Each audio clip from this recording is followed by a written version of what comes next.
Rob, welcome to the Commerce Talks podcast. Thank you, Alexander. It's a pleasure to be here. Thank you for having me in this very grand office. Yeah, it's like it's the best we could get. I think next year it's going to be a different location for Seamless, I think, in Riyadh. But will you have a robot outside? That's what I want. We have a robot with annoying music, but I hope the microphone is able to cut this out. On your title it says you're e-commerce VP at Alshaya Group. Alshaya Group, indeed. VP of e-commerce, yes, absolutely.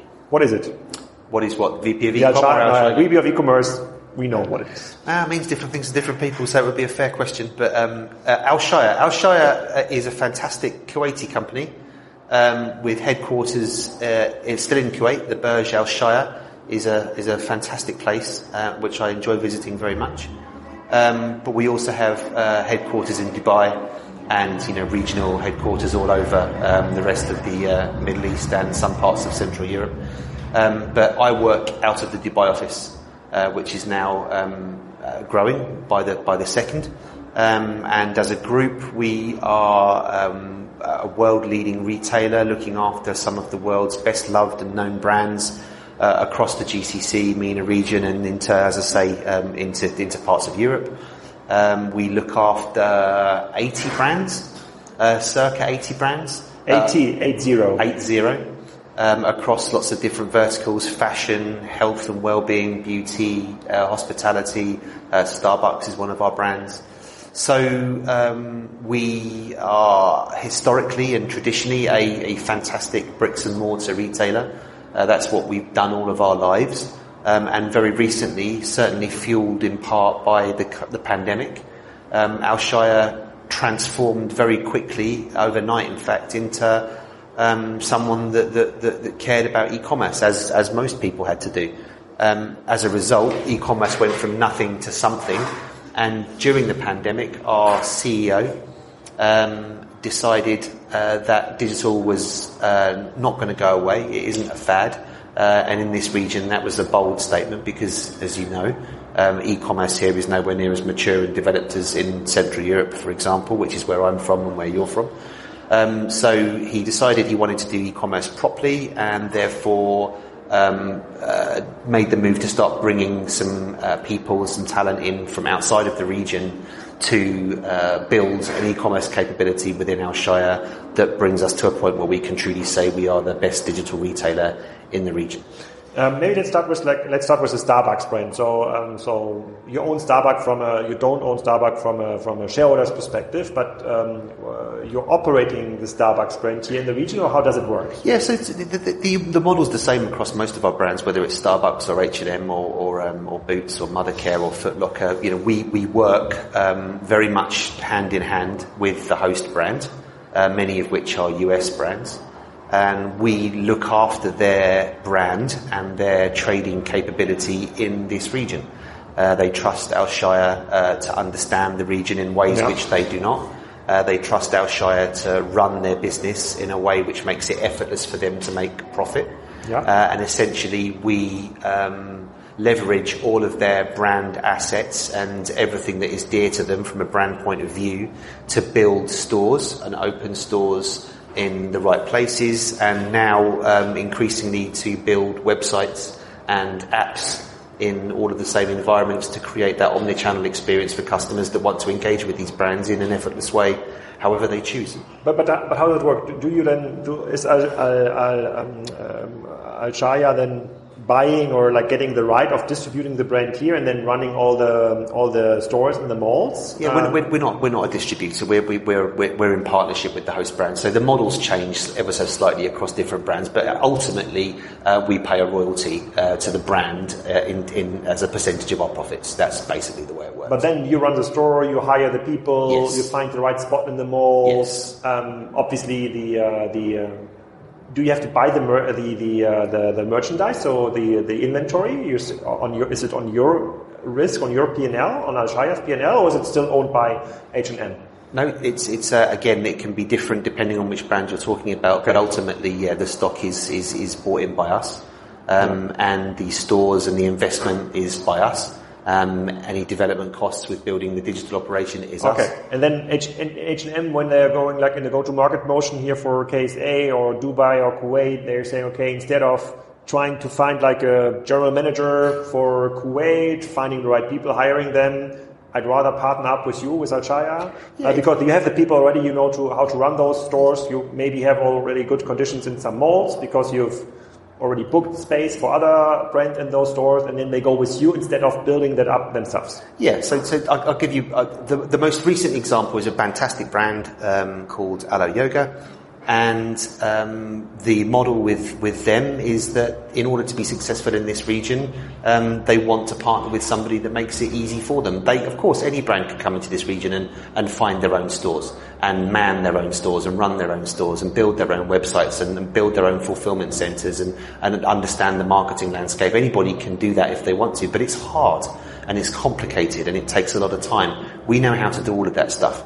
And as a result, any brand, whether it's an American brand or a UK brand or a German brand that wants to do business in this region, what we're saying is come and talk to us.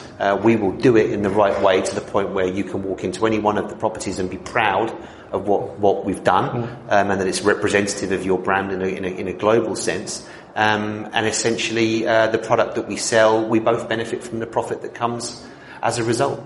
And the risk in terms of building up that business is, largely taken by us. If it takes us a year or 2 years to build a business for a brand that we're in partnership with, where it becomes profitable, that's something that we have to build into our model. Okay, got it. Is this a standard model how brands expand into different regions? Or I don't know.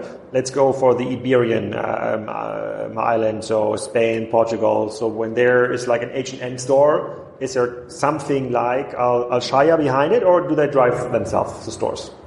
Again, it depends. I think in terms of, there are other franchise operators in this region, right? We're not the only ones. Every franchise operator has its own, I would say, niche. Some guys, the Alshaya Group, for example, look after the luxury brands. Whereas our space is much more in the premium high street as far as retail goes, but we've got some fantastic hospitality brands as well. You mentioned one earlier, Starbucks, but Cheesecake Factory, Shake Shack. These are all brands that sit within our hospitality division. The model can be different depending on how the brand wants to engage, but ultimately what the brand provide is their brand IP and the product. Some brands might choose to offer that product on a push basis, where they say, "Here's what we want to sell in your region," and that stock package is preconceived, if you like. Other brands are more open to working on what we describe as a pull model, whereas what they say is, "We have no idea what you're going to sell in your region. Goodness me, your winter is still 30 degrees every day. So what do you want to sell?" And we then go in and essentially would do a sort of a buy. And decide what product out of their range we want to bring into this region. And the economies of scale are something like you have like a mall manager who's managing like all malls in Riyadh, for example, and then he's doing all the deals for all brands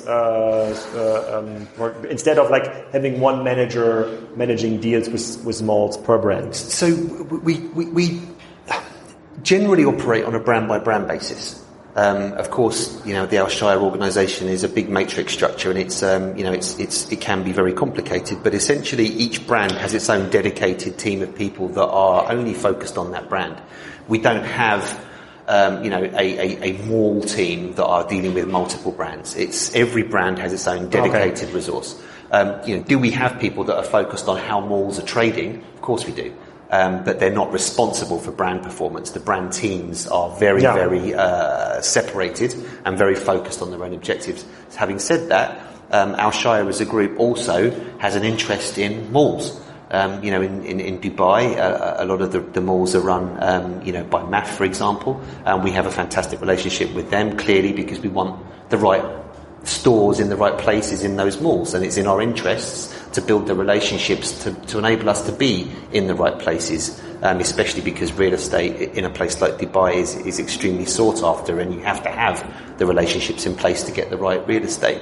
But in other environments and in other countries, Kuwait being a good example, we actually have a much greater interest in the mall, to the point where, we will run it and it's ours. So the avenues, for example. Okay, and you said you're doing this for like 80 brands, but do you like kicking some brands out that are not performing anymore, because you're dependent on kind of a global demand on those brands? Because you wouldn't if there's no demand for a brand in this region, I don't know, let's say a random UK brand saying, okay, I'd like to sell in the GCC region. If there's no knowledge here, no brand awareness, no demand, it doesn't make sense for you to bring the brand here, right? Well, it's a very good question. My answer would be not necessarily. So, we're, at the end of the day, we're businessmen, and the business is clearly around to make a profit. So nobody's looking to take on a brand that's dead. So the answer to your question is, if a brand approached us to do business in this region, and we didn't feel that there was any potential for that brand to turn a profit even after X months or years, then clearly we wouldn't want to work with that company. At the same time, if we have a brand that is already in our portfolio that becomes distressed, and for one reason or another starts to perform poorly, to the point where no matter what levers we pull, what tricks we pull out of our box, out of our hat, we are struggling to make a profit with that brand. We're not looking to run brands at a loss. So we would have a very clear business head on our shoulders with regards to making sure that the brands that exist within our portfolio are profitable. And I don't know what you are allowed to share, but can you share some numbers about the group? So how many people are employed? I learned now 80 brands and some revenue. I don't know what is public and what is not public, but just to get an understanding of the size of Alshaya. Yeah, well, it's an enormous organisation. 5,000 plus employees. From the head office point of view, when you start to factor in store employees, it becomes way larger than that. In terms of so it's 5,000 employees, are not including the store employees. Our store employee would take it above the 5,000 mark. Yeah. Okay. And in terms of numbers, I can tell you we're a multi-billion-dollar turnover business. I won't give you the exact figures. I'm sure you'll understand why I may not want to share the exact numbers. No. It's just to get an understanding. And then you said during Corona, so you were obviously focused on the brick and mortar rollout strategy before Corona, and during Corona you said, okay, people now need to order from home, and they cannot go to H&M.com because there's no offering to send something in Dubai or to Riyadh.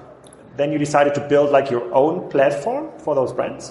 So I'm not saying that there was nothing at all from an e-com point of view pre-COVID, but the offer was let's just call it nascent and relatively immature. It wasn't that nobody cared about e-commerce. It just hadn't gotten to a point in this part of the world where it was ready to play a significant part.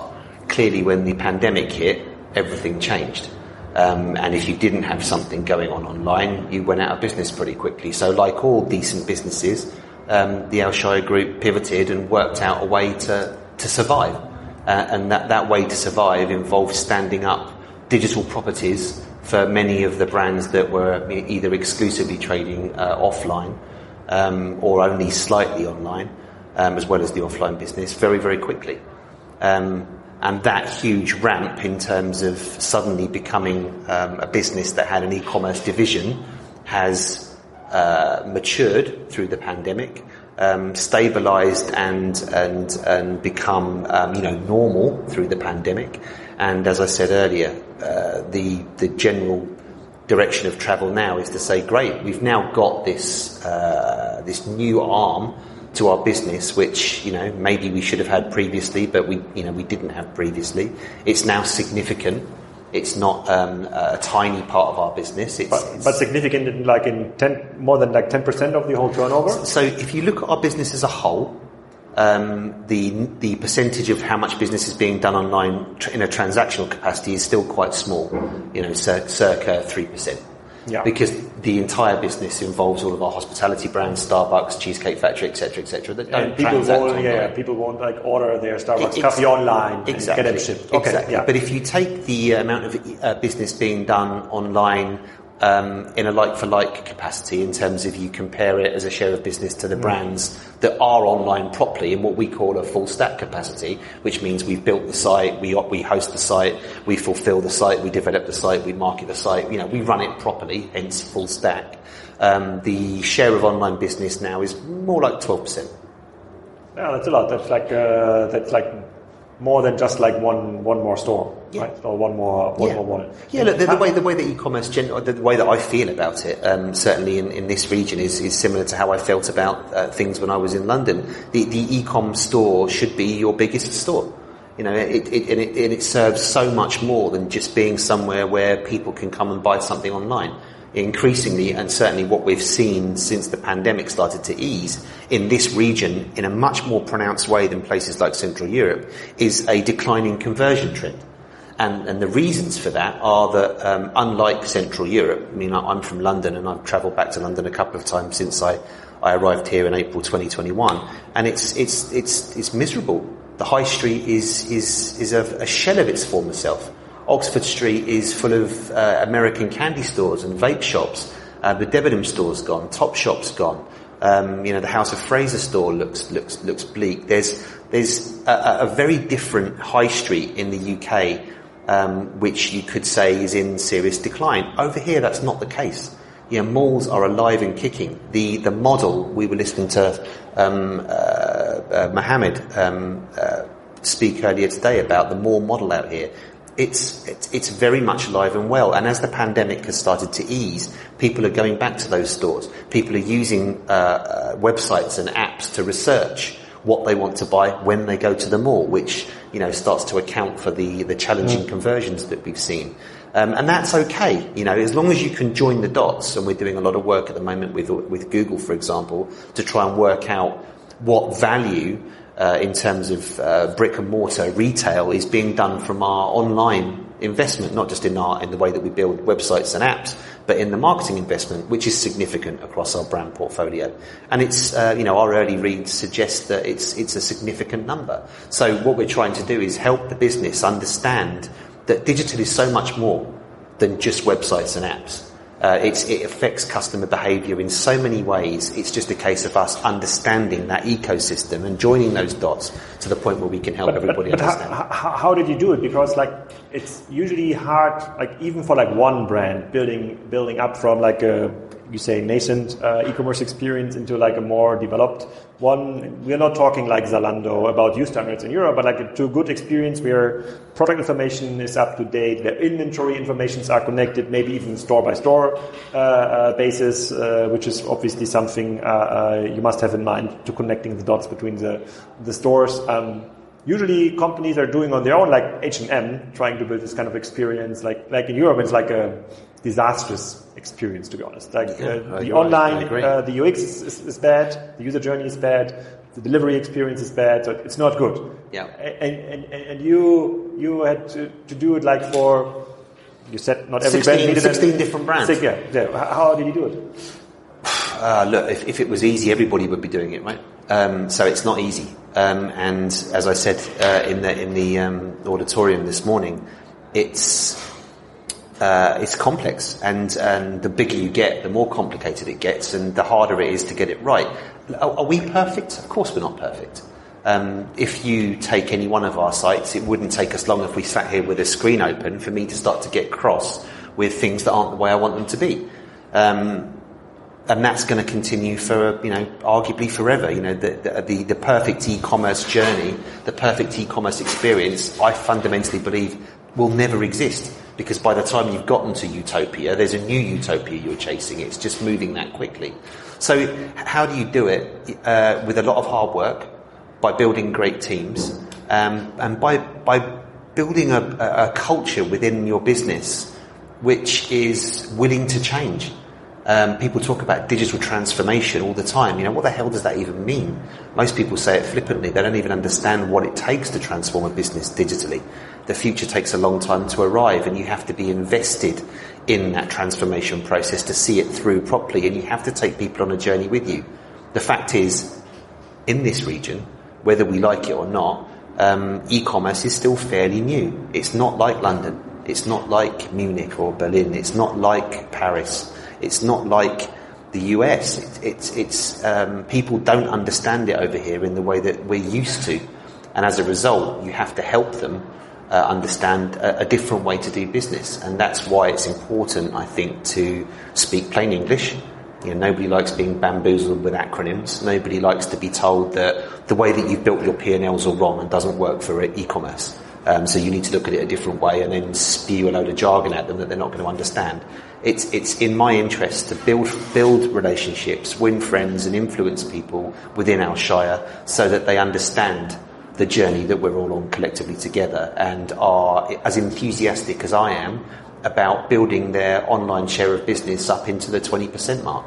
And I'm really pleased and proud to say that over the last 18 months, as long as I've been with the Alshaya Group, we've done a really good job there. And everybody in our business, up to the senior leadership team and our CEO, are very much supportive of what we now refer to as our digital hub and our digital mission to give the Alshaya Group a new string to its bow, and to be able to be not just the best in class when it comes to opening stores, but the best in class with an omnichannel experience that includes digital.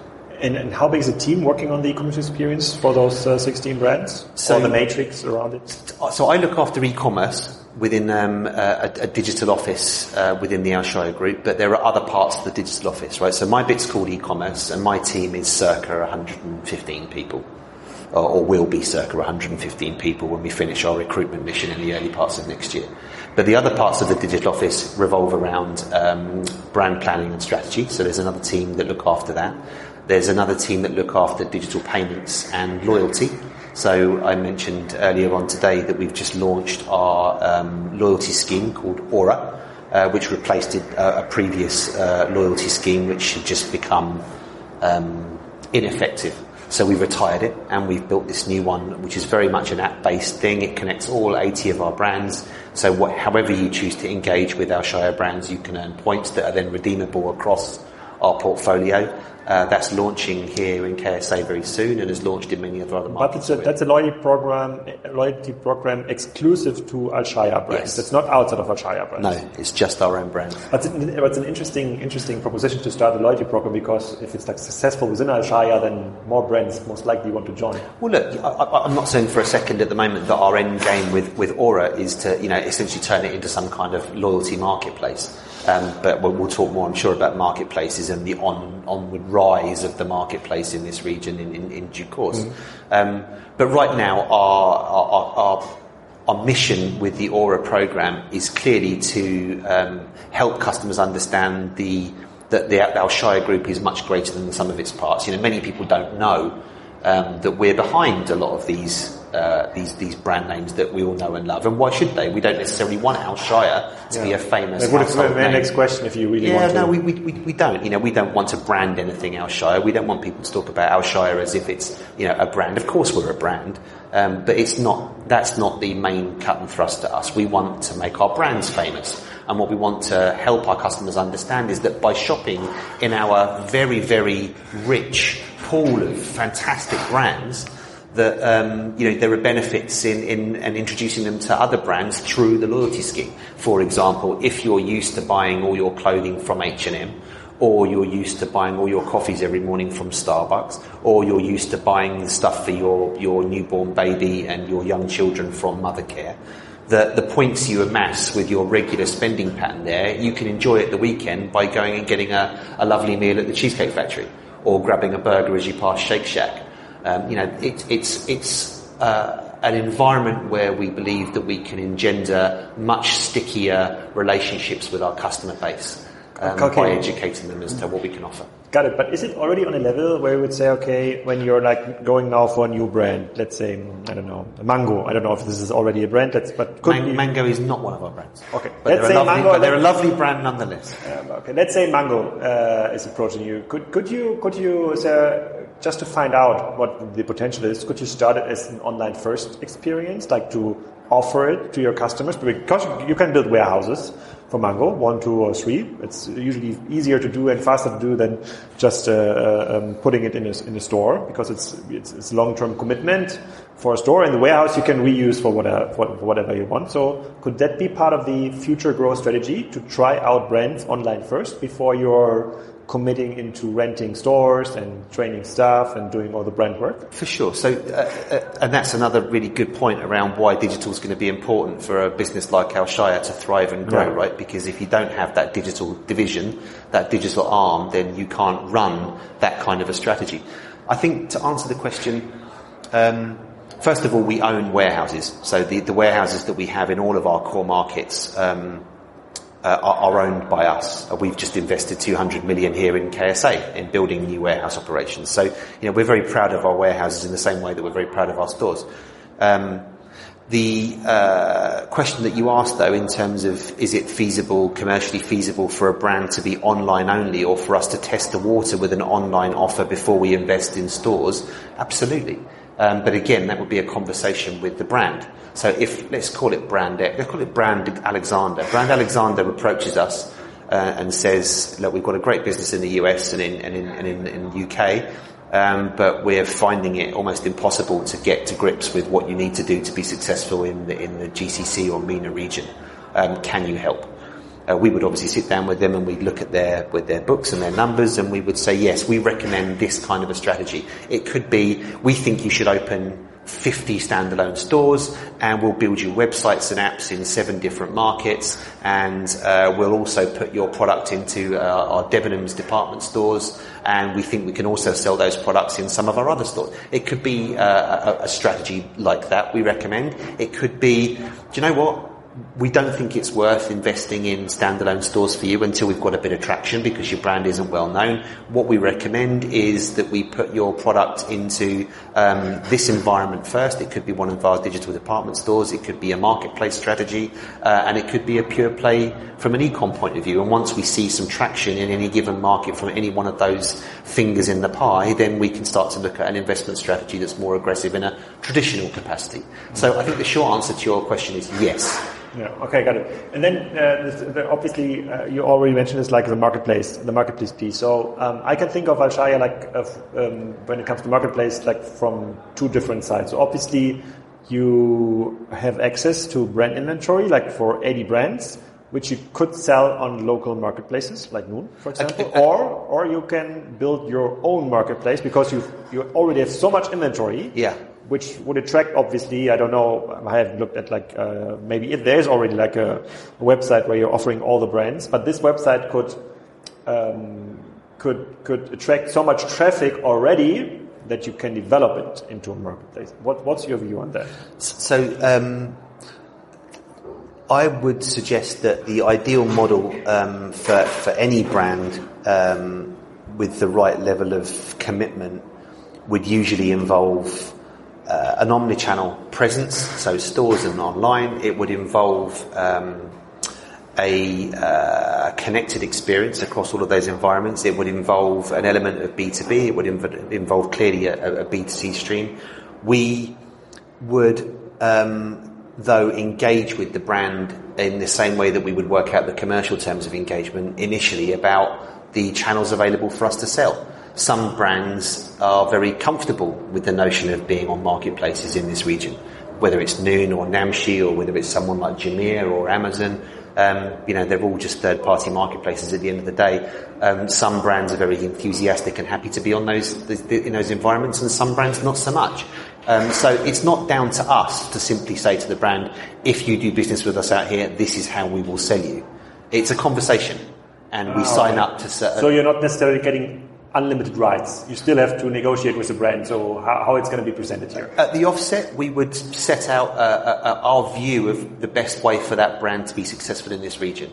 And that may well involve a marketplace strategy as part of their overall route to market. But if a brand was dead against being on the marketplaces for whatever reason, we may well entertain the idea that let's get some traction in the market first. We'll come back to that a little later. It's not. I'd like to think we tailor our offer to be sympathetic and right for the brand. There is no cookie cutter. Is it a challenge to get like brands from a similar competitive cluster? Like, I don't want to stress the Mango example too far, but you have H&M, which is more or less like a competitor of Mango.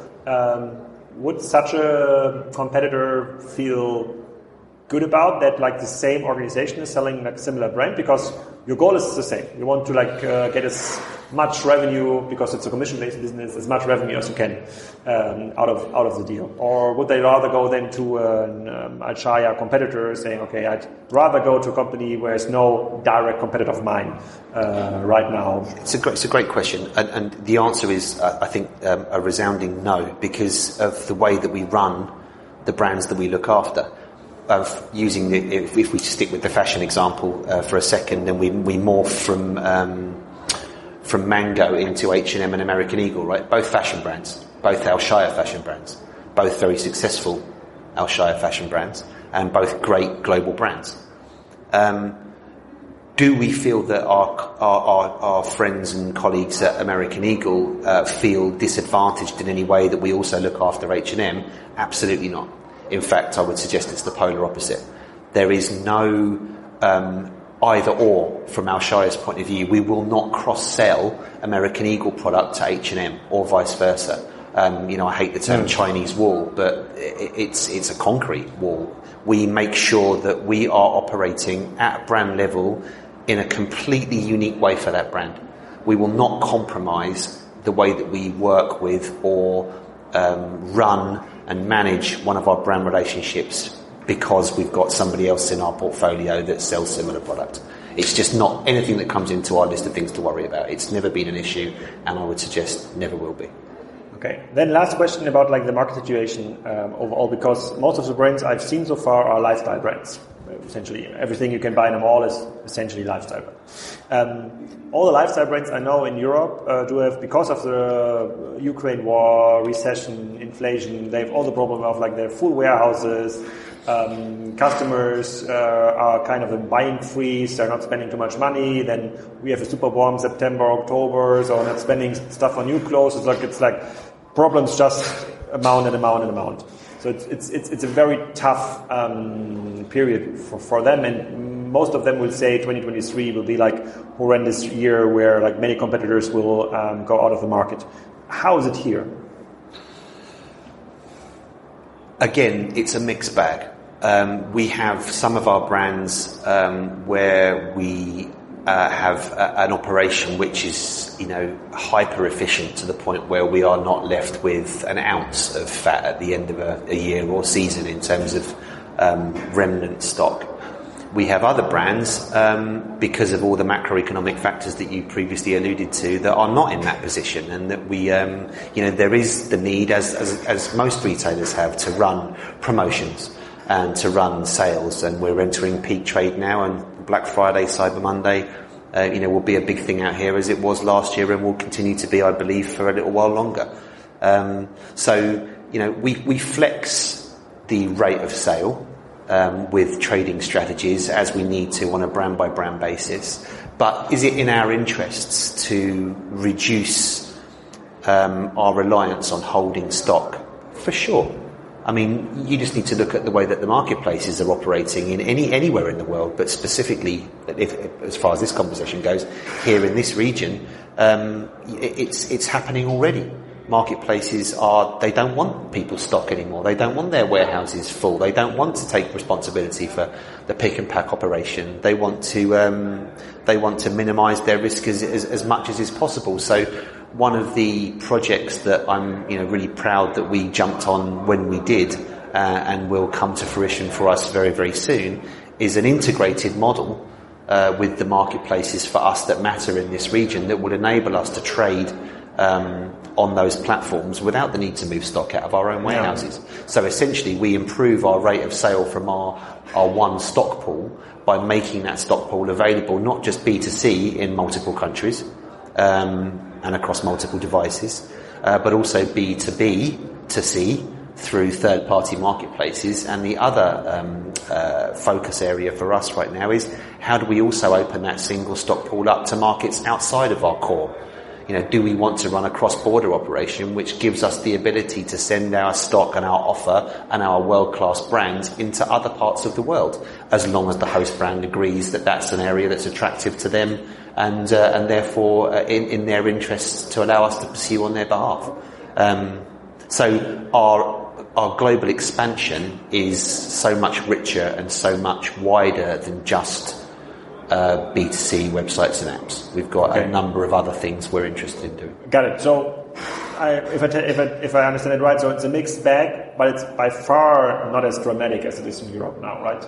Yeah, again, look, brand by brand. There's some of our brands we are working very hard to reduce our reliance on holding stock.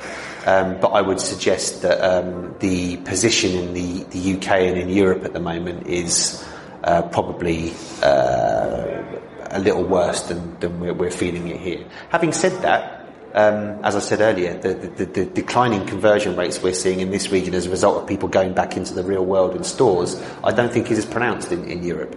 So I'm not sure if e-commerce has felt the same level of pressure in other regions, i.e. Europe, as we perhaps have in this region here as COVID restrictions have lifted. But yeah, the future of e-commerce for sure is going to revolve in some way, shape or form around being less reliant on holding stock in a traditional warehouse, in a traditional capacity. 100% in agreement. Superb closing words. Thank you, Rob, for being on the podcast. My pleasure. Thank you for having me.